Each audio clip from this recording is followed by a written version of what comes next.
Hello everyone, welcome to study. आज के इस वीडियो में हम लोग 27 दिसंबर को जो दूसरा शिफ्ट हुआ था, 27 दिसंबर 2024 को जो दूसरा शिफ्ट हुआ था आरआरबी टेक्नीशियन ग्रेड 3 एग्जाम का, इसमें साइंस के जो 40 प्रश्न पूछे गए थे उन सारे को कवर करने जा रहे हैं। पहला सवाल है, अल्कोहल के कार्बोक्सिलिक एसिड में ऑक्सीकरण में निम्नलिखित में से किसका उपयोग किया जाता है। यहां देखो, एथेनॉल है, ये अल्कोहल है, एक O है, ये एथेनोइक एसिड है जो कि कार्बोक्सिलिक एसिड है।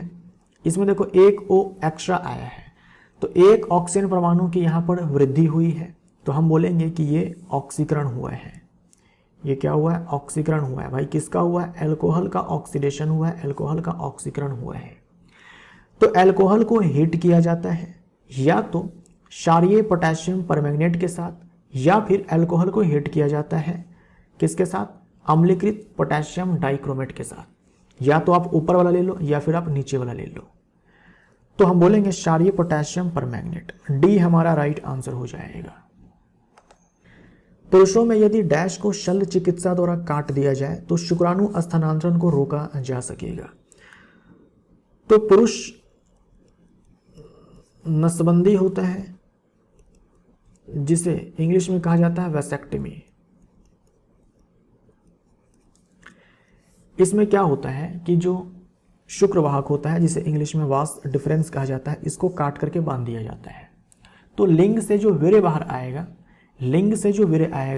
बाहर, उसमें ये शुक्राणु नहीं होते हैं, शुक्राणु नहीं होंगे। जो ग्लैंड्स होते हैं उनके स्राव तो होंगे लेकिन शुक्राणु नहीं होंगे, स्पर्म्स नहीं होंगे। तो बी हमारा राइट आंसर हो जाएगा। तो जो पुरुष अपना नसबंदी करा लेता है वो भविष्य में महिला को प्रेग्नेंट नहीं कर सकता है, यानी वो बच्चे पैदा नहीं कर पाएगा। बी हमारा राइट आंसर हो जाएगा। तो जिससे बच्चा नहीं चाहिए भविष्य में, वो अपना नसबंदी करवा सकता है, वैसेक्टमी करवा सकता है। निम्नलिखित में से किस कोशिकांग का अपना डीएनए और राइबोसोम होता है? तो माइटोकॉन्ड्रिया और लवक, ये दोनों ऐसे कोशिकांग हैं जिनके पास खुद का डीएनए, खुद का राइबोसोम होता है। बी हमारा राइट आंसर हो जाएगा। ये दोनों जो कोशिकांग हैं अनोखे हैं, यूनिक है इसी मामले में कि इनके पास खुद का डीएनए, खुद का राइबोसोम होता है, तो बहुत सारे प्रोटीन ये खुद से बना लेते हैं। नाभिक पर इन दोनों को निर्भर रहने की आवश्यकता नहीं पड़ती है सारे प्रोटीन के लिए। बहुत सारे प्रोटीन ये दोनों खुद से ही बना लेते हैं। अभिक्रिया के नाम और उसके उदाहरण का निम्नलिखित में से कौन सा युग्म सही मेल खाता है? पहला है साबुनीकरण यानी कि सपोनिफिकेशन। एथीन बनाने के लिए सांद्र H2SO4 के साथ एथेनॉल की अभिक्रिया। यहां देखिए, साबुनीकरण का उदाहरण ना आपको इसमें दिया गया है कि सोडियम हाइड्रोक्साइड के साथ एस्टर की अभिक्रिया से कार्बोक्सिलिक अम्ल का सोडियम लवण बनता है। यह साबुन बनाने की प्रक्रिया है। तो सपोनिफिकेशन का उदाहरण ये है। और यहां जो उदाहरण दिया हुआ है ना, ये डिहाइड्रेशन का उदाहरण है, निर्जलीकरण का उदाहरण है। यानी ये गलत है और ये गलत है। ये बी सही है, एस्टरिफिकेशन। अम्ल उत्प्रेरक की उपस्थिति में एथेनॉल के साथ एथेनोइक अम्ल की अभिक्रिया से एस्टर बनता है। जब अल्कोहल और कार्बोक्सिलिक एसिड आपस में अभिक्रिया करते हैं तो एस्टर बनता है। ये सही है, तो केवल बी सही है, केवल बी सही है। यहां देख लीजिए, एथेनोइक अम्ल है और एथेनॉल है। एथेनोइक अम्ल बोले तो कार्बोक्सिलिक एसिड है और एथेनॉल बोले तो अल्कोहल है। अम्ल के प्रेजेंस में अभिक्रिया होती है और एस्टर बनता है ना। ये एस्टर बनता है RCOOR डैश, ये इसका एस्टर को रिप्रेजेंट करने का तरीका होता है। और ये अम्ल है RCOH और ये हो जाएगा अल्कोहल।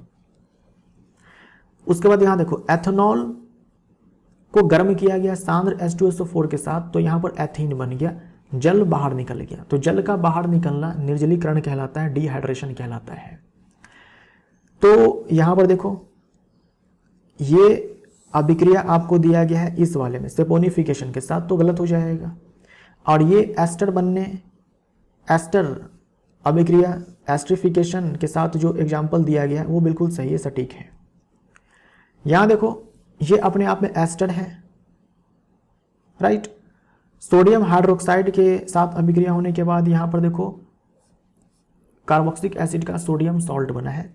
ये अपने आप में सेपोनिफिकेशन है ना, सेपोनिफिकेशन है, जो उदाहरण आपको यहां पर दिया गया है डिहाइड्रेशन के साथ। तो ये सारे अभिक्रिया जो है आप चाहो तो याद रख सकते हो। नर जननांग शिश्न किसके स्थानांतरण में सहायता करता है? शिश्न बोले तो लिंग, पीनस हम लोग जिसे बोलते हैं। यहां से क्या बाहर आता है? वीर्य बाहर आता है। वीर्य में क्या होता है? शुक्राणु होता है। तो शुक्राणु स्थानांतरण, सी हमारा राइट आंसर हो जाएगा।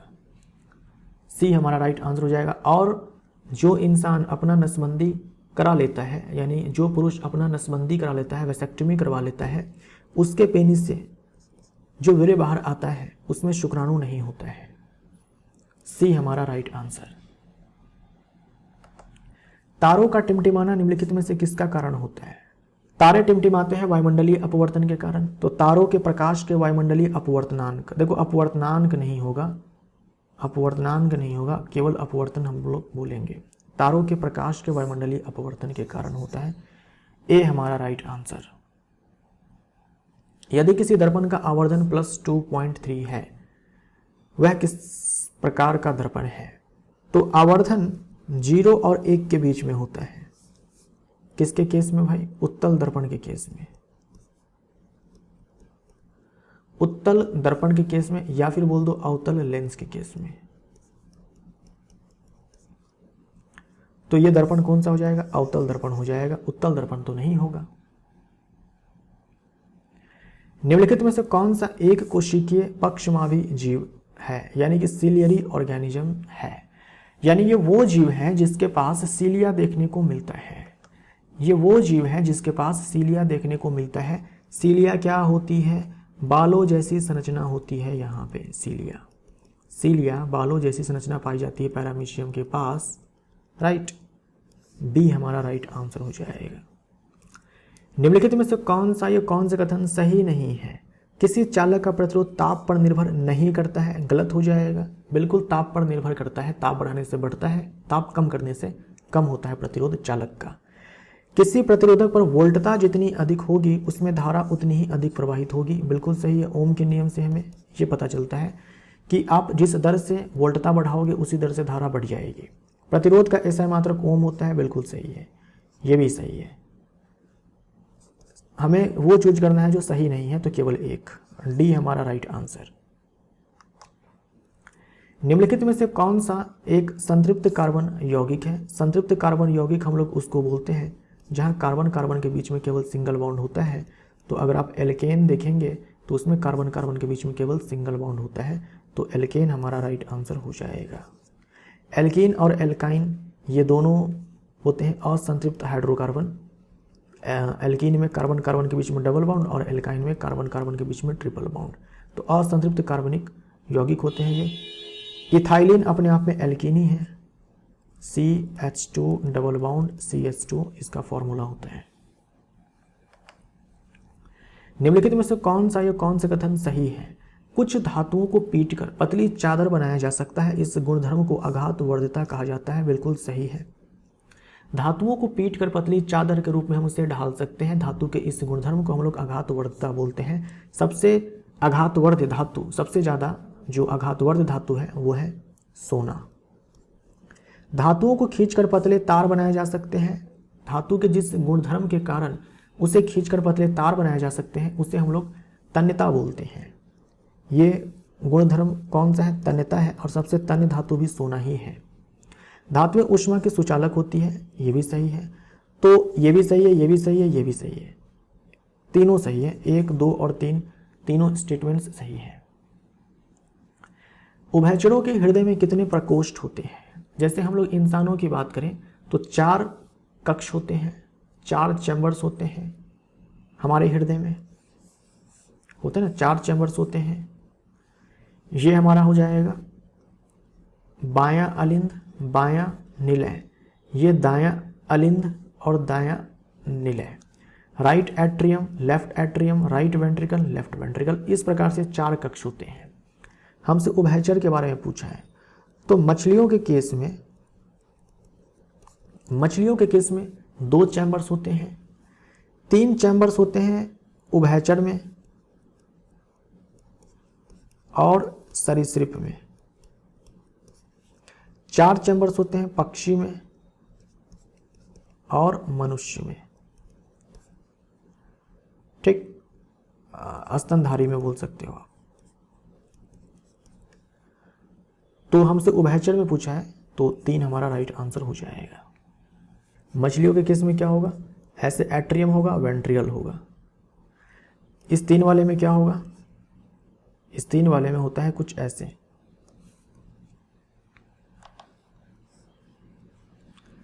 राइट एट्रियम, लेफ्ट एट्रियम और वेंट्रिकल एक ही होता है। डी हमारा राइट आंसर। पृथ्वी के वायुमंडल में प्रवेश करते समय सूर्य के प्रकाश का सबसे अधिक प्रकीर्णन रंग डैश होता है। तो आसमान हमें नीला इसलिए दिखाई पड़ता है क्योंकि सबसे ज़्यादा जो प्रकीर्णन है वो नीले रंग के प्रकाश का होता है। निम्नलिखित में से किस वैज्ञानिक ने निम्नलिखित कथन दिया, सभी कोशिकाओं का निर्माण पूर्ववर्ती कोशिकाओं से होता है। यानी जो नई कोशिकाएं बनती हैं वो पहले से जो कोशिकाएं एग्जिस्ट कर रही थी, इस दुनिया में थी, उसी के विभाजन से बनता है। ऐसा कहा था रुडोल्फ विर्चो ने। रुडोल्फ विर्चो ने कहा था 1955 में। तो ए हमारा राइट आंसर हो जाएगा। पुरकिंजे ने नाम दिया था प्रोटोप्लाज्म। प्रोटोप्लाज्म जो शब्द है ये पुरकिंजे ने दिया था। रॉबर्ट हुक ने सेल की डिस्कवरी की। रॉबर्ट ब्राउन ने सेल में जो न्यूक्लियस होता है उसकी खोज की। तो 1665 में रॉबर्ट हुक ने कोशिका की खोज की थी। राइट, ए हमारा राइट आंसर हो जाएगा। 1955 में रुडोल्फ विर्चो ने कहा था कि जो नई कोशिका है वो पूर्ववर्ती कोशिकाओं से ही आती है विभाजन के जरिए। परंपरागत रूप से जिस जनन कोशिका में भोजन का भंडार संचित होता है उसे क्या कहा जाता है?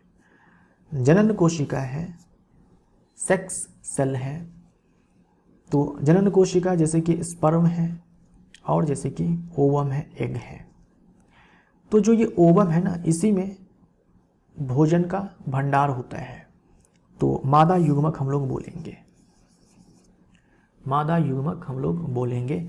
ये साइज में बड़ा होता है, साइज में बड़ा होता है और फूड स्टोरेज इसमें होता है।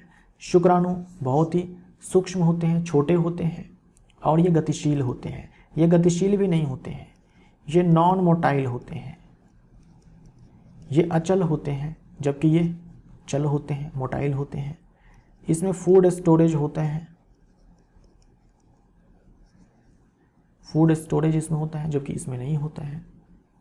साइज में थोड़े बड़े होते हैं। सी हमारा राइट आंसर हो जाएगा। निम्नलिखित में से कौन सा कथन सही है? एक विद्युत धारावाही कुंडली चुंबकीय क्षेत्र उत्पन्न करती है। सही है, धारावाही कुंडली अपने चारों तरफ चुंबकीय क्षेत्र उत्पन्न करती है। एक विद्युत धारावाही परिनालिका एक छड़ चुंबक की तरह व्यवहार करती है। बिल्कुल सही है, ये सब हम लोग बात कर चुके हैं अच्छे से। धारावाही परिनालिका छड़ चुंबक के जैसे व्यवहार करती है। धारावाही कुंडली अपने चारों ओर चुंबकीय क्षेत्र उत्पन्न करती है। मेरुरज्जु किस ऊतक से बनी होती है? तो हमारे बॉडी में 4 प्रकार के ऊतक होते हैं, तंत्रिका ऊतक, उपकला ऊतक, संयोजी ऊतक और पेशी ऊतक।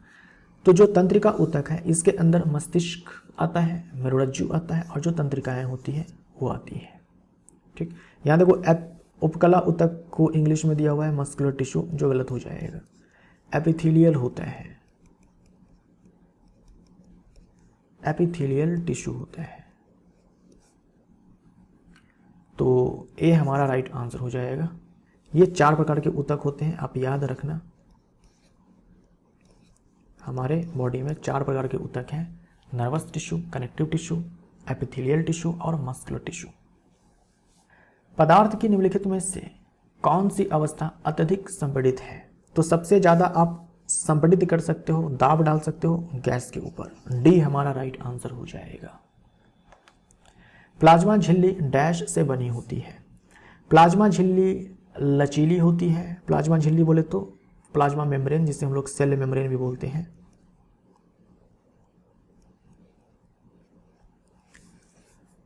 प्लाज्मा झिल्ली लचीली होती है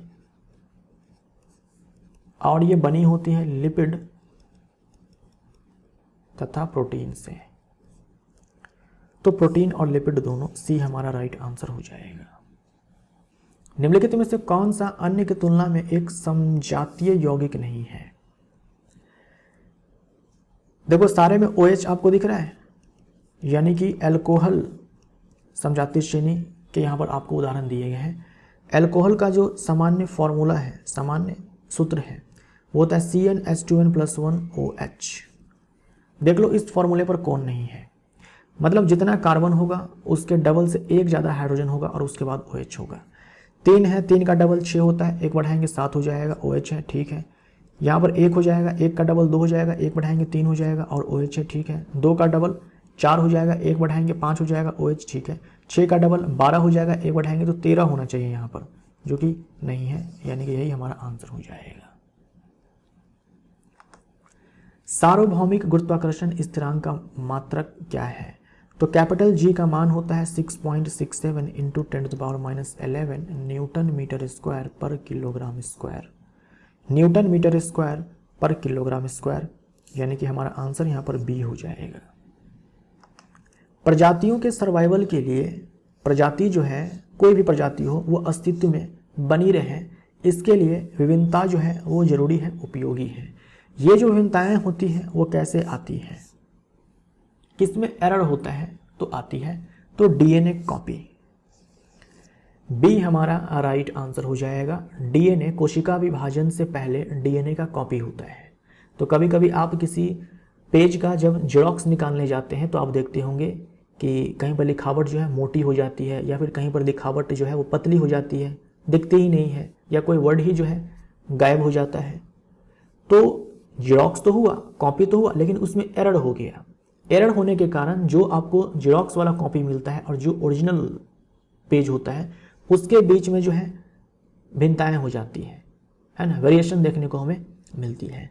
तो डीएनए कॉपी है, डीएनए का कॉपी जब होता है तो थोड़ा बहुत ना उसमें एरर हो जाता है। एरर होने के कारण वेरिएशन हमें देखने को मिलता है। डीएनए में एरर हो गया, डीएनए से ही आगे चल करके भाई प्रोटीन बनने हैं, और वही प्रोटीन जो है जीवों के अंदर लक्षण लेकर के आएगा। तो अगर डीएनए कॉपी सही से नहीं हुआ, कुछ एरर आ गया, तो प्रोटीन में कुछ एरर आ जाएगा और उस एरर वाले प्रोटीन से कुछ अलग लक्षण जो है देखने को मिलेंगे।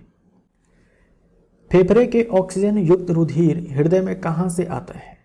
फेफड़े के ऑक्सीजन युक्त रुधिर, देखो रुधिर या तो ऑक्सीजन युक्त हो सकता है या फिर वी ऑक्सीजनित रुधिर हो सकता है। वी ऑक्सीजनित रुधिर, इसका मतलब क्या हुआ कि इसमें CO2 की मात्रा अधिक है। ऑक्सीजनित का मतलब इसमें O2 की मात्रा अधिक है, इसमें O2 की मात्रा कम है, इसमें CO2 की मात्रा कम है। ठीक, अब देखो हमारे हृदय में 4 चैम्बर्स, ये दायां अलिंद बायां निलय, बायां अलिंद बायां निलय, पूरे बॉडी पार्ट से, बॉडी के डिफरेंट पार्ट से ये वी ऑक्सीजनित रुधिर हमारे इस दायां अलिंद में आता है। दायां अलिंद के बाद ये ब्लड आता है दायां निलय में, राइट वेंट्रिकल में। यहाँ से ये ब्लड हमारे फेफड़ों में जाता है, यहाँ से ब्लड हमारे फेफड़ों में जाता है, पल्मोनरी आर्टरी लेकर के जो है ये ब्लड जाती है, यानी कि फुफ्फुसीय धमनी लेकर के फेफड़ों में ये ब्लड जाती है, इस वी ऑक्सीजनित रुधिर को। फेफड़ों में जाने के बाद कूपिकाएं होती हैं, वहाँ पर गैसों का आदान प्रदान हो जाता है।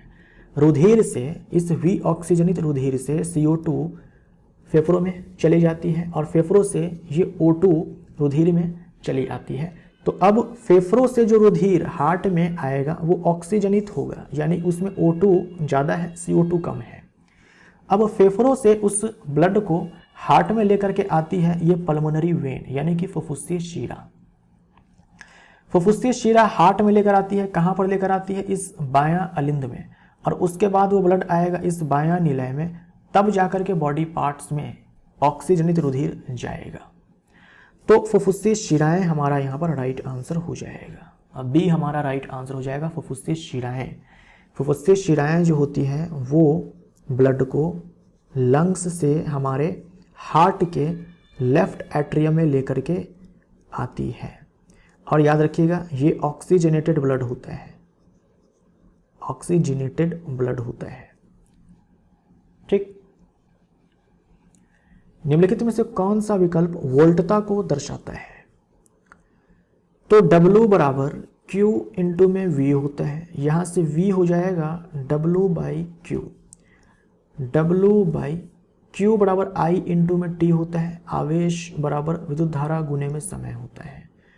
तो आप ये फॉर्मूला देखो और ढूंढ लो कौन सा है। तो किया गया कार्य बट्टे में विद्युत धारा गुने में समय, डी हमारा राइट आंसर।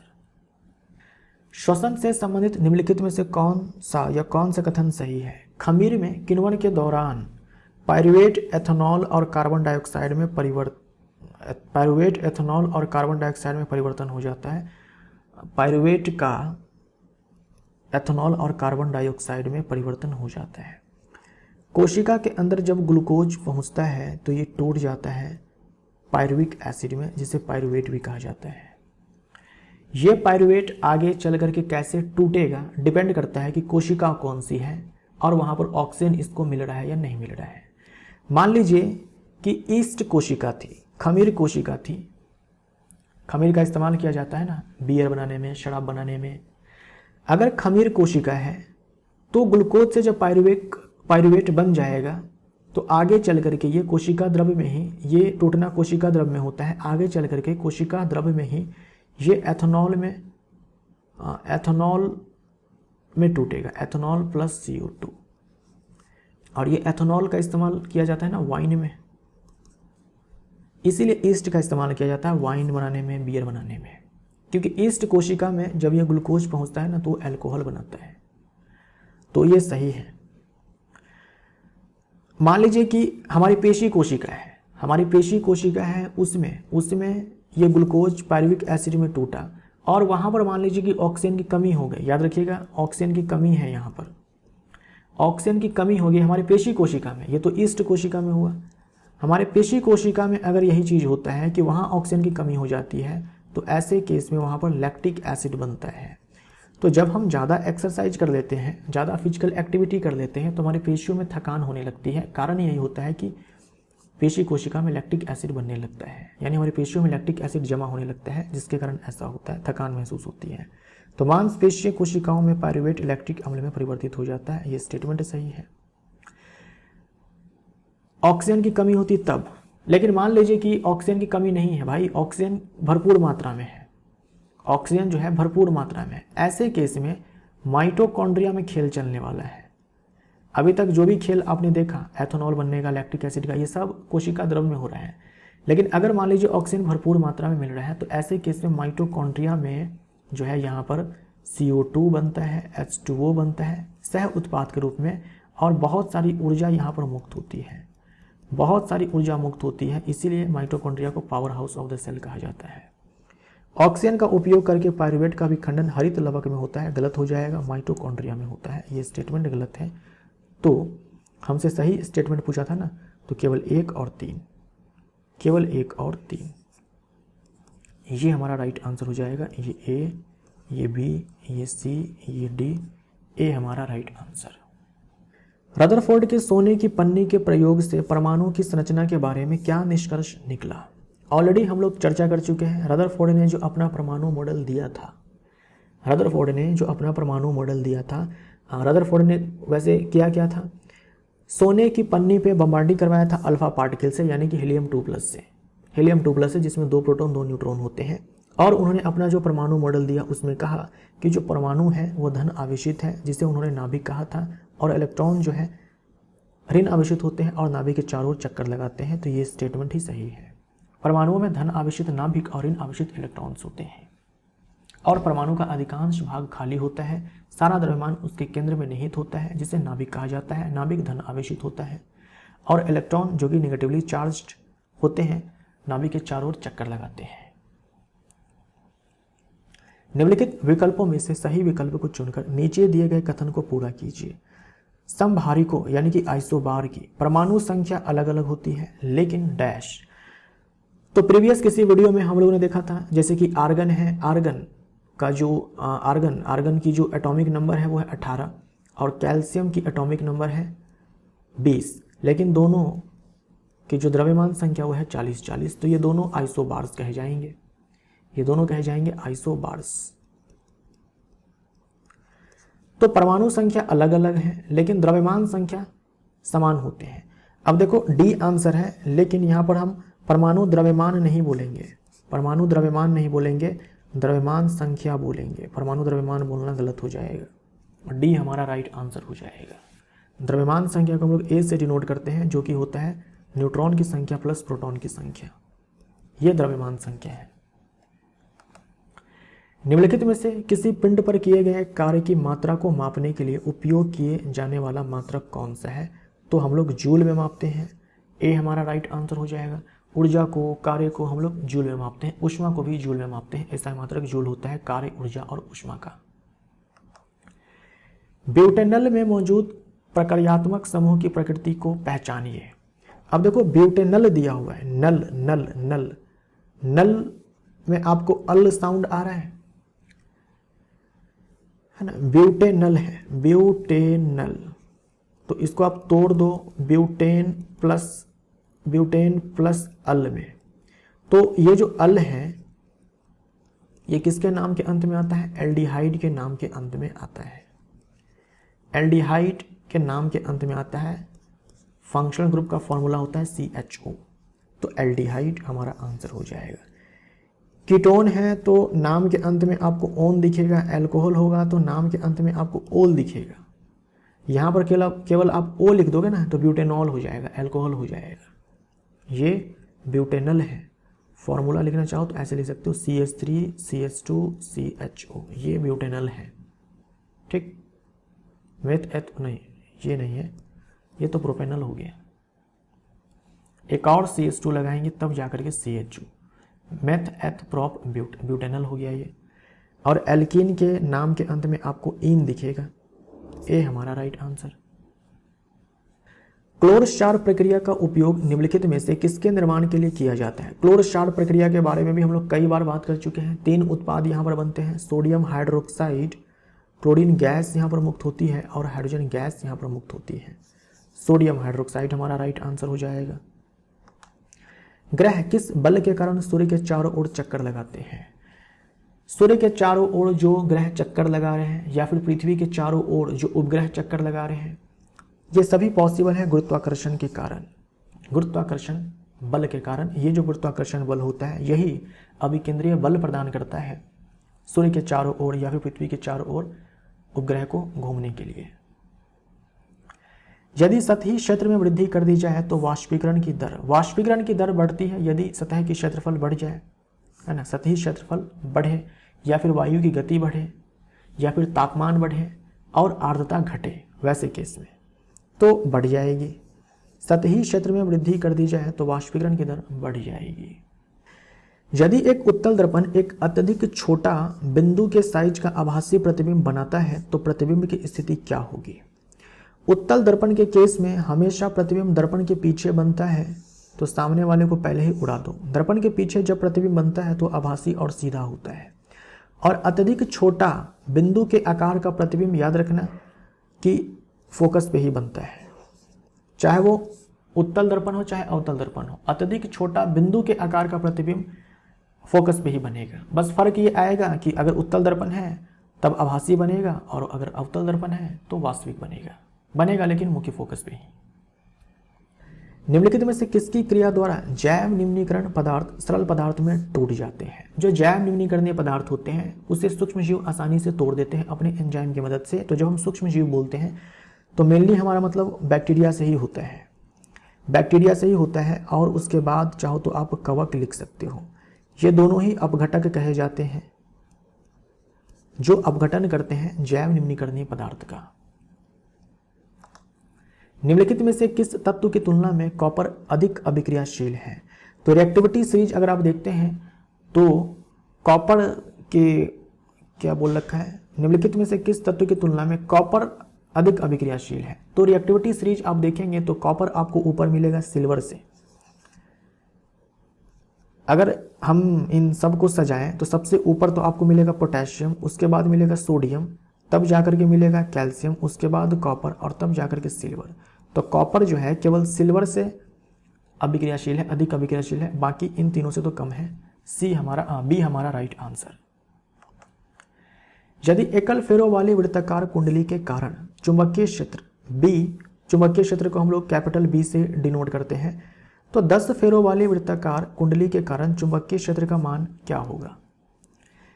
यानी एक फेरो वाली ऐसी कुंडली है, इसके कारण चुंबकीय क्षेत्र बी बन रहा है, तो ऐसे 10 फेरो वाली कुंडली के कारण चुंबकीय क्षेत्र कितना बनेगा। तो चुंबकीय क्षेत्र सीधा समानुपाती होता है नंबर ऑफ टर्न्स के, नंबर ऑफ टर्न्स के। याद रखिएगा, चुंबकीय क्षेत्र समानुपाती होता है फेरों की संख्या का। ठीक, चुंबकीय क्षेत्र समानुपाती है फेरों की संख्या का। तो अगर फेरों की संख्या 10 हो गई है, पहले फेरों की संख्या 1, अब 10, तो 10 गुना फेरों की संख्या है ना, तो चुंबकीय क्षेत्र 10 गुना। सी हमारा राइट आंसर। निम्नलिखित में से कौन सा कार्बनिक रसायन में समस्थानिकों के गुण है। समस्थानिक, समस्थानिक, देखो समस्थानिक तो नहीं होना चाहिए। समस्थानिक हम लोग किसको बोलते हैं, एक ही तत्व के अलग अलग परमाणु जिनमें द्रव्यमान संख्या अलग अलग होती है। एक ही तत्व के अलग अलग परमाणु होते हैं जिनकी परमाणु संख्या एक समान होगी और द्रव्यमान संख्या अलग अलग। यहां पर समस्थानिक नहीं होना चाहिए, यहां पर ना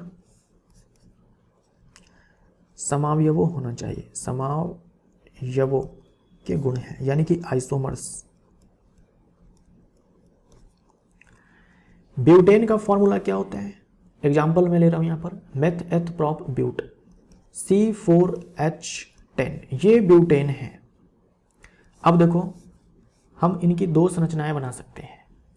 एक तो हम लोग ये बना सकते हैं CH3 CH2 CH2 CH3, एक तो ये है। दूसरा हम लोग ऐसे बना सकते हैं CH3 CH CH3 और CH3, 1 2 3 4, 3 3 6 3 9 10। देखो इसे बोलते हैं नॉर्मल ब्यूटेन और इसे बोलते हैं आइसो ब्यूटेन। आई ब्यूटेन यानी कि आइसो ब्यूटेन। दोनों का जो मॉलिक्यूलर फार्मूला है, आणविक सूत्र है, वो C4H10 ही है, लेकिन दोनों की संरचनाएं अलग अलग हैं। दोनों की संरचनाएं अलग अलग होने के कारण इनके गुणों में अंतर देखने को हमें मिलते हैं। तो इनके आणविक सूत्र समान होते हैं किंतु संरचनात्मक व्यवस्थाएं भिन्न भिन्न होती है, अलग अलग होती है। ये स्टेटमेंट सही है, लेकिन यहाँ पर समस्थानिक नहीं होगा, समावयव होगा, आइसोमर्स। समस्थानिक का मतलब आइसोटोप होता है। ये हमारा राइट आंसर। किसी तारे की स्पष्ट स्थिति थोड़ी बदलती रहती है, यानी तारे की जो स्थिति है वो बदलती रहती है। देखो ये कहना भी गलत हो जाएगा, तारे की जो स्थिति है वास्तव में थोड़ी बदलती है, वो तो बदलती हुई प्रतीत होती है। तारे की स्पष्ट स्थिति थोड़ी बदलती प्रतीत होती है, बदलती प्रतीत होती है, वास्तव में नहीं बदलती है। तारे की स्थिति वास्तव में नहीं बदलती है, हमें बदलती हुई प्रतीत होती है। इसीलिए तारे हमें टिमटिमाते हुए नजर आते हैं। और तारे क्यों टिमटिमाते हुए नजर आते हैं, वायुमंडलीय अपवर्तन के कारण। वायुमंडलीय अपवर्तन के कारण वायुमंडल में प्रकाश का अपवर्तन एक बार नहीं होता है, बार बार अपवर्तन होता है। ये बार बार अपवर्तन क्यों होता है, क्योंकि जो वायुमंडल है उसमें कई सारे परतें होती हैं जिनके कॉम्पोजिशंस, जिनका तापमान लगातार बदलता रहता है, जिसके कारण जो अपवर्तनांक है वो लगातार बदलता रहता है, जिस कारण बार बार अपवर्तन होता है। एक बार नहीं होता है, 2 बार नहीं होता है, बार बार होता है। तो वायुमंडल की विभिन्न परतों का घनत्व अलग अलग होता है। घनत्व यहाँ पर ऑप्टिकल डेंसिटी से है, ऑप्टिकल डेंसिटी से। मान लो कोई लेयर है, कोई परत है, इसका टेम्परेचर अगर अभी कम है तो कुछ ही क्षण में ज़्यादा हो जाएगा। धूल कण कम है तो थोड़ी समय में ज़्यादा हो जाएगा। तो बार बार जो भौतिक स्थिति है ना यहाँ पर वो चेंज होगा, बार बार चेंज होगा जब भौतिक स्थिति, तो जो इसका अपवर्तनांक होगा म्यू, जो कि टेम्परेचर पर भी डिपेंड करता है, ये बार बार बदलेगा। जब ये बार बार बदलेगा तो जो अपवर्तन है वो बार बार होगा। ये मैं एक लेयर की बात कर रहा हूँ, ऐसे कई सारे लेयर्स होते हैं, कई सारे परत होते हैं। तो बार बार अपवर्तनांक जो है बदलता है, जिसके कारण बार बार अपवर्तन होता है, जिससे जो तारे की आभासी स्थिति है वो एक बार बदलती नहीं है, एक बार बदलती हुई प्रतीत नहीं होती है, बार बार बदलती हुई प्रतीत होती है, जिसके कारण तारे टिमटिमाते हुए नजर आते हैं। क्योंकि अपवर्तन के कारण कभी प्रकाश जो है ज़्यादा हमारी आंखों में प्रवेश करता है, कभी कम प्रवेश करता है, तो तारा कभी हमें डिम दिखाई पड़ता है तो कभी चमकता हुआ दिखाई पड़ता है। तो तारे जो है हमें इसलिए टिमटिमाते हुए नजर आते हैं। तो बी हमारा राइट आंसर हो जाएगा। निम्नलिखित में से कौन सी ग्रंथि ट्रिप्सिन एंजाइम का स्राव करती है? ट्रिप्सिन एंजाइम ऑलरेडी बता चुका हूं, जो पैनक्रियाज है, अग्नाशय है, ये स्रावित करती है। कार्बोहाइड्रेट को तोड़ने के लिए एमाइलेज, और एमाइलेज जो है ये ग्रंथि भी सिक्रीट करती है। प्रोटीन को तोड़ने के लिए ट्रिप्सिन, और फैट को तोड़ने के लिए लाइपेज। गैस्ट्रिक ग्लैंड्स के द्वारा सिक्रेट किया जाता है हाइड्रोक्लोरिक एसिड को, म्यूकस को, श्लेष्मा, और प्रोटीन को तोड़ने के लिए पेप्सिन एंजाइम को। लीवर बाइल जूस बनाता है, ये एंजाइम नहीं है, याद रखिएगा, ये एंजाइम नहीं है, ठीक। बाइल जूस में कोई एंजाइम नहीं होता है, हमारा आंसर डी हो जाएगा। वैसे बाइल जूस करता क्या है? इमल्सिफिकेशन ऑफ फैट करता है, वसा का पाइसीकरण करता है। ये जो बाइल है ये क्या करता है? वसा का पाइसीकरण करता है। इसका मतलब ये हुआ कि फैट के बड़े बड़े ड्रॉप्स होते हैं, इसको फैट के छोटे छोटे ड्रॉप्स में,